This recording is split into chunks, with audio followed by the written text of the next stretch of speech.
সর্বমঙ্গলা মঙ্গলে শিবে সর্বার্থ সাধিকে শরণ্যে ত্র্যম্বকে গৌরী নারায়ণী নমস্তুতে। যা দেবী সর্বভূতেষু শক্তিরূপেণু সংস্থিতা নমস্তস্যৈ নমস্তস্যৈ নমস্তস্যৈ নমো নমঃ।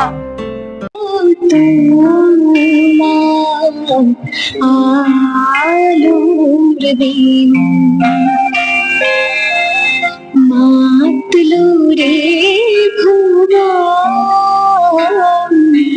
বাজলো তোমার আলোর বেণ। আজ প্রভাতে শিশুর সুরে খুলে দিল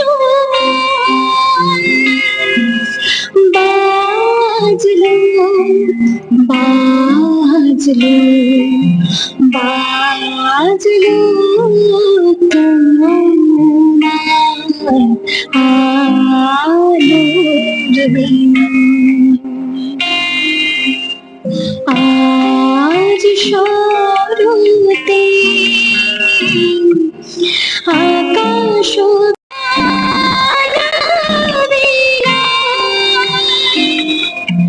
তোমায়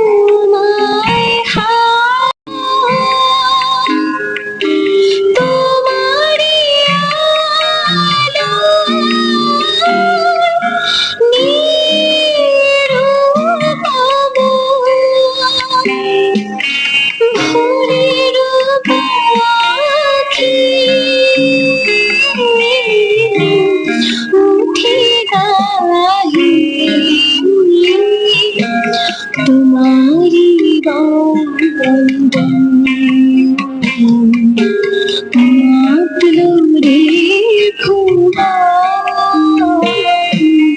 বাজলো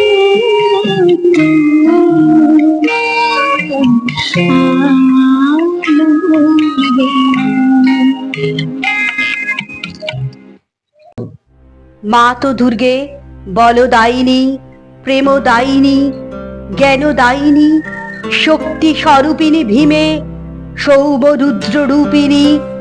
জীবন সংগ্রামে ভারত সংগ্রামে তোমার প্রেরিত যোদ্ধা আমরা। দাও মা তো মনে প্রাণে অসুরের শক্তি অসুরের উদ্দাম। দাও মা তো হৃদয় বুদ্ধিতে দেবের চরিত্র দেবের জ্ঞান। হে সর্বমঙ্গলময়ী হে কল্যাণময়ী হে ত্রিনয়নী গৌরী, তুমি শিবের প্রিয়া, তুমি সকল কামনার পূর্ণতা। তোমায় প্রণাম তোমায় প্রণাম বারংবার প্রণাম। ওম দুর্গায় নমঃ ওম দুর্গায় নমঃ ওম দুর্গায় নমঃ। শরতের উজ্জ্বল সোনালী আলো, আকাশে সাদা পেঁজা তুলোর মতো মেঘের আনাগোনা, মাটিতে কাশফুলের দোল যেন প্রকৃতি রাজ্যে জানান দেয় মায়ের আগমনী বার্তা। কৌতূহল দিন করালো, পুজো এলো কাছে, মহালয়ার দিনটি এলো পুজোর খুশির সাজে। আমরা কজন রাত থাকতে উঠেছি ঘুম ছেড়ে, পূবের আকাশ মলিন আলো ধীরে উঠছে বেড়ে। অন্ধকারে চুপি সারে গুটি গুটি পায়ে আমরা হাজির নবীন কাকার ঘরের কিনারায়। চুপটি করে দরজা ঠেলে ভিতরে গিয়ে দেখি কাকা চোখ আঁকছেন সমস্ত মন দিয়ে। চোখ আঁকা যেই সাঙ্গ হলো, নিথর নবীন কাকা অঝোর ধারে কেঁদেই চলেন দু হাতে মুখ ঢাকা। কাঁদছে শিল্পী নীরব বিশ্ব কুপির আলো ঘরে, নবীন কাকার পাষাণ হৃদয় কান্না হয়ে ঝরে। রাত ফুরালো, ভোরের আকাশ কৃপণ অল্প আলো, মুখ দেখলাম সেই ঠাকুরের প্রাণ জুড়িয়ে গেল। আবারও উমাদেবী আসছেন তার বাপের বাড়ি। হিমালয়ের কৈলাসে স্বামী শিবের বাস।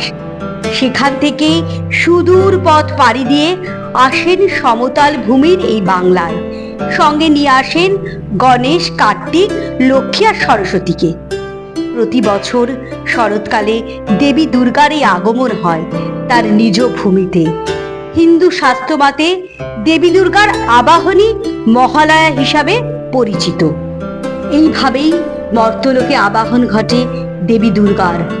মন্দিরে মন্দিরে উচ্চারিত হয়, যা দেবী সর্বভূতেষু মাতৃরূপেণ সংস্থিতা, নমস্তস্যৈ নমস্তস্যৈ নমো নমঃ। ষষ্ঠী পূজার মাধ্যমে শারদীয়া দুর্গোৎসবের আনুষ্ঠানিকতা শুরু হলেও মূলত মহালয়া থেকেই দুর্গামার আগমন ধ্বনি শুনতে পাওয়া যায়। বাতাসে পুজোর গন্ধ, আর মাত্র কয়েকদিনের অপেক্ষা। তারপরেই কৈলাস ছেড়ে বাপের বাড়িতে আসছেন ঘরের মেয়ে উমা। উমাকে বরণ করার প্রস্তুতি শুরু হয়ে গেছে জোর কদমে। পাড়ায় পাড়ায় উমা বন্দনার শেষ মুহূর্তের প্রস্তুতি। কুমোরপাড়ার শিল্পীরাও ব্যস্ত মৃন্ময়ীকে চিন্ময়ী রূপ দেওয়ার। যাবো তুমি জাগো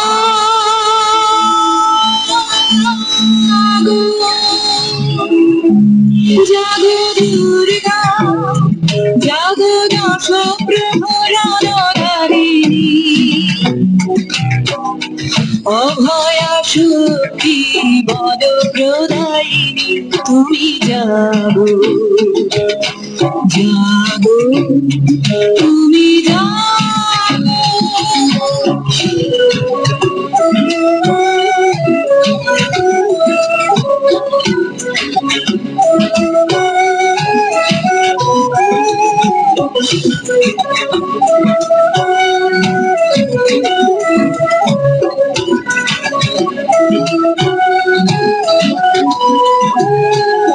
প্রণমী বরদা অজরায় অকুলা, প্রণমী বরদা অজরায় অকুলা, বহুমন ধারিণী ত্রিপুরন মারিণী, রাবণা শরণময়ী। দুর্গার মর্তে আগমনে প্রতিটি নারীর অন্তরে জাগে আলোড়ন। তার বীরগাথা শ্রবণে অন্তরে আসে জাগরণ। প্রতিটি মেয়ে জীবনে একটি বার দুর্গা হতে চায়। মহালয়া মাকে আমরা জানাই আমন্ত্রণ এই মর্তে। এবং সত্যি বলতে কি, সেই মহালয়ার দিনে কথাগুলো মনে পড়ে যে মহালয়া আমাদের ছোটবেলা কেটেছে। কি বলেন আপনি? সত্যি তাই, ছোটবেলার সেই দিনগুলো যেন আবার ফিরে পেতে ইচ্ছা করে। যে এত সুন্দর একটা সে আমাদের ছোটবেলায় কেটেছে, যে কিন্তু এখন সেই আনন্দটা বা সেই উৎসাহ সেই বাচ্চাদের মধ্যে আর দেখা যায় না। এখন যেমন আমরা সেই ছোটবেলায় মহালয়ার দিন, আমার মনে হয় আমি যখন হোস্টেলে থাকতাম, সকালবেলায় মানে মহালয়া হবে, আমাদের তো এমনি মানে হোস্টেলে না রান্না করার ব্যবস্থা ছিল না, মানে একটা রান্নাঘর ছিল, সেখানেই তারা রান্না করতো, আমরা নিজেরা রান্না করতে পারতাম না। কিন্তু মহালয়ার দিন আমাদের হোস্টেল ছুটি হয়ে যাবে, আমরা বাড়ি যাবো, একটা আনন্দ। সেই জন্য সারা রাত ঘুমাতাম না। আমরা কি করতাম, ওই কাঠের জ্বালিয়ে, দুটো ইট দিয়ে কাঠ জ্বালিয়ে সেখানে রান্না করতাম, কি একটা বাটির মধ্যে ডিম ভাজা করতাম, এটা ওটা করতাম, মানে সে একটা অসাধারণ আনন্দ। আচ্ছা, ছোটবেলায় যে মহালয়া, অমিতাভ দা একটা কথা বলি, ছোটবেলায় মহালয়া আমিও অনেক সময় কি করতাম, যে এই যে শিউলি ফুল কুড়াতে যাব, হ্যাঁ, এবং সেই সময় যে মহালয়া, সেই যে আস্তে আস্তে 20 বছর আগের কথা বলছি, সেই সময় কিন্তু আমরা সেই সোয়েটার গায়ে দিয়ে দিলাম। কিন্তু এখন দেখো অনেক পরিবর্তন ঘটেছে, প্রকৃতি, পরিবেশ, সমাজ। কি বলবেন এ প্রসঙ্গে? দেখুন, ছোটবেলায় আমরা অধীর আগ্রহে অপেক্ষা করতাম কখন বীরেন্দ্র কৃষ্ণ ভদ্রের ইয়া দেবী সর্বভূতেষু মাতৃরূপেণ সংস্থিতা, নমস্তস্যৈ নমস্তস্যৈ নমস্তস্যৈ নমো নমঃ, এই যে মন্ত্রোচ্চারণ, একটা আবেগ আমাদের সবার মধ্যে তখন কাজ করতো। ভোর 4টের সময় আমরা সবাই পরিবারে একত্রিত হয়ে রেডিও চালিয়ে দিয়ে আমরা সবাই একসাথে বসে শুনতাম। এছাড়া মনের মধ্যেও একটা দোলা জাগতো যে আমরা ওই সময় মানে একদম ওই 4টের মধ্যে উঠে আমাদের সবাইকে প্রস্তুত হয়ে মায়ের আগমনের যে পদধ্বনি শোনা যাচ্ছে সেটাকে সবাই মিলে একত্রিত হয়ে আমরা সেটাকে অনুভব করতাম। সেই ফিলিংসটা তখন সবার মধ্যে ছিল, এখনো নেই তা নয়। আমরা যারা বাঙালি, আপামর বাঙালি সবাই আমরা একত্রিত হই, কিন্তু ব্যাপারটা যেটা হয়ে গেছে সেটা হচ্ছে যে দেখুন এখন সারা বছর আমরা মহালয়া শুনছি, সারা বছর এই মানে ইচ্ছা করলে আমরা শুনতে পাই। কাশফুল আমরা সব সময় যখন আমরা যাই, সেই কাশফুলের যে দোলাটা আমাদের এখন আগের থেকে বলতে পারি আমাদের মধ্যে আবেগ হয়তো আগের থেকে অনেকটা কমেছে, কিন্তু এখনো এই মায়ের আগমন যখন মর্তে হয় তখন আপামর বাঙালি শুধু পশ্চিমবঙ্গ নয়, ভারতবর্ষ সারা পৃথিবীতে এর একটা আলাদা সাড়া আছে। তবে হ্যাঁ, সময় বদলাচ্ছে, মানুষ ব্যস্ত অনেক হয়ে বেশি যাচ্ছে। মানে আমরা এখন ছুটতে হচ্ছে সব কাজের জন্য বা সবকিছুর জন্য, বেঁচে থাকার জন্য। প্রত্যেকটা মানুষকেই এখন সকাল থেকে রাত অবধি পরিশ্রম করে আমাদের সেটা মানে যেতে হচ্ছে, সবকিছুর মধ্যে দিয়ে যেতে হচ্ছে, মানে সবকিছু প্রতিবন্ধকতার মধ্যে দিয়ে আমাদের এখন মায়ের আগমনের এই যে পদধ্বনি আমরা শুনছি, সেই আবেগটা ধরে রাখার চেষ্টা আমরা করছি, সবসময় করে যাব। বাট যেটা হয় সেটা হচ্ছে সময় বদলাচ্ছে। প্রথমে মনে হয় না যে আজকের দিনে যে মহালয়া বীরেন্দ্র ভদ্র প্রত্যেক বাড়ি বাড়ি অনেকেই শুনি বা আমরা টিভিতে দেখি, কিন্তু কোথাও যে একটা যেন অভাব থেকে যাচ্ছে, সেই যেন কোথাও যেন একটা অভাব খুঁজে পাচ্ছি আমরা। কি বলবেন? হ্যাঁ, সে তো ঠিকই যে সময়ের সাথে সাথে সবকিছু পাল্টাচ্ছে, সেই আবেগটা নেই। আমরা আগে ছোটবেলায় কি করতাম বলে এই শিউলি গাছে ফুল তুলতে যেতাম, সবাই মিলে পাড়ার বাচ্চারা বেরোতাম। কিন্তু এখন বাচ্চাদের কি যে তাদের সত্যি সময় কম, তার হয়তো আজকের দিনে তাকে হয়তো গিয়ে ক্যারাটে ক্লাস আছে, রোববার ক্যারাটে ক্লাস আছে, তাকে সেখানেও যেতে হবে। এটা কম্পিটিশনের মার্কেট। আমি একজন শিক্ষিকা, দেখি তো সব স্টুডেন্টদের মধ্যেই সে একটা কম্পিটিশন, এখানে ছুটছে, তাদেরও ছুটতে হচ্ছে, ছোট থেকেই তাদের পিঠে ব্যাগ নিয়ে ছুটতে হচ্ছে। তো এইসবের জন্য মানুষের একটু আবেগটা কমে যাচ্ছে। মানে কিন্তু দেখবেন কেনা বা সারা দিয়ে বই কেনা, একদম একদম একদম বই কেনার অভ্যাসটা কিন্তু অনেক কমে গেছে। কিনছে না, এবং দেখো সাহায্য সংক্রমণের যে নতুন বই যে বন্ধু, আমরা জামা কাপড় নিতাম না, বই কিনতাম, যে কি বই আসবে। জামা কাপড়ের পাশাপাশি কিন্তু বইটা আমরা পাতানো দিতাম। একদম একদম বিষয়টা হারিয়ে ফেলছে। সত্যি তাই, সত্যি তাই। আমাদের কিন্তু মনে রাখা উচিত, বাঙালি মানে মহালয়া, অর্থাৎ মহালয়া মানে কিন্তু ভদ্র, এবং বীরেন্দ্র ভদ্র কিন্তু আজকের দিনে কিন্তু আছে। সকালবেলা ঘুম থেকে উঠে আজকে দেখলাম চারিদিকে মহালয়া বাজছে, তাতেই জানলা খুলে দিয়ে যেন একটা নস্টালজিক একটা অনুভূতি, অসাধারণ অনুভূতি, এটা বলা যায় না। আমার মনে হয় যাবে না, এই অনুভূতি মানুষের মধ্যে থাকবে। আমাদের এই আবেগটা আমাদের ধরে রাখতে হবে, সমাজকে রক্ষা করতে গেলে ধরে রাখতে হবে। আর আপনি যে কথাটা বললেন খুব গুরুত্বপূর্ণ কথা, যে পুজো আমরা প্রত্যেকে অপেক্ষা করে থাকতাম যে এই মহালয়ার থেকেই যে পুজোটা আমাদের শুরু হচ্ছে, সেই সময় একটা পুজোর সংখ্যা আমরা প্রত্যেকের বাড়িতে রাখতাম। বই পড়ার যে আবেগটা, সেটা কিন্তু মানুষের মধ্যে ক্রমশ কমছে, এবং এটা আমাদের উচিত ধরে রাখার জন্য প্রত্যেককে আমাদের এই বইয়ের মধ্যে আবার আসতে হবে, বইমুখী হতে হবে। যতই আমরা আধুনিক হওয়ার চেষ্টা করি, মোবাইলে সবই দেখতে পাচ্ছি আমরা, মোবাইলের মধ্যে দিয়ে অনেক কিছু জানা যায়, শেখা যায়, কিন্তু তাহলেও আমাদের মধ্যে কিন্তু এটাকে ধরে রাখতে হবে, সমাজকে টিকিয়ে রাখতে গেলে। এই যে আপনারা যেমন করছেন, একটা উদ্যোগ নিয়েছেন, অসাধারণ উদ্যোগ, পিন্টুদা, আপনি বা আপনারা বইদেবী সংগঠন। বই তো সব ঠিক আছে, কিন্তু সবচেয়ে বড় কথা পুজোর সময় আমরা কি করে দেখি যে কলকাতার রাস্তাঘাট ঝকঝকে চকচকে আলো, যেন মনে হয় যেন একটা পুজোতে আবহ তৈরি হচ্ছে। একদিকে বীরেন্দ্র ভদ্র সেই মন্ত্রোচ্চারণ ভোরবেলা শুনছি ঘুম থেকে, মানে ঘুম ভাঙতে ভাঙতে অসাধারণ রেডিওর আওয়াজ, পাশাপাশি কিন্তু কলকাতা দিয়ে অঞ্চলে যে রাস্তাঘাট থেকে শুরু আলো, কিন্তু সবকিছু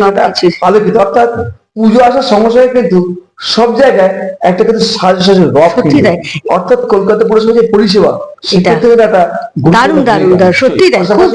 বাঙালির কাছে একটা দুর্গাপুজো মানে কিন্তু একটা স্বেচ্ছ উৎসব। সত্যি আমি শুধু একটাই কথা বলবো যে আপনাদের দর্শকের সঙ্গে, যে আজকের দিনে দাঁড়িয়ে আমরা কিন্তু বাঙালিরা একটাই কথা বলবো, আমরা এই শারদীয়াটাকে সঠিকভাবে উপভোগ করবো, ভালোভাবে উপভোগ করবো, এবং সবার সাথে সহমতের ভিত্তিতে, জাতি ধর্ম নির্বিশেষে।